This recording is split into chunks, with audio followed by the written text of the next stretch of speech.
மனம் திரும்புதலுக்கேற்ற கனியை கொடுக்க வேண்டும். நாம் அநேகருக்கு கொடுக்கக்கூடிய கனி மனம் திரும்புதலுக்கேற்ற கனிகளாய் இருக்க வேண்டும்.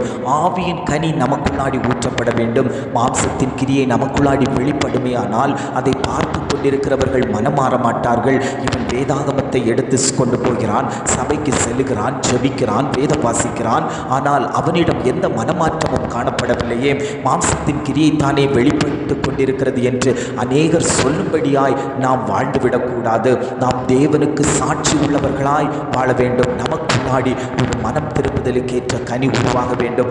ஆவியின் கனி நமக்குள்ளாடி ஊற்றி கொடுக்கப்பட வேண்டும். அதை தேவனிடத்தில் நாம் பெற்றுக்கொள்ள வேண்டும். அப்பொழுதுதான் நமக்குள்ளாடி ஒரு மனமாற்றம் வரும். நம் குடும்பத்துக்குள்ளாடி ஒரு மனமாற்றம் வரும். நம்மை பார்த்து அநேக ஜனங்கள் மனமாறி தேவனை விசுவாசிப்பார்கள், தேவனை சொந்த இரட்சகராக ஏற்றுக்கொள்வார்கள். மாயான உலகத்தில் வாழ்ந்து கொண்டிருக்கிறோம். எங்கு பார்த்தாலும் பாவம்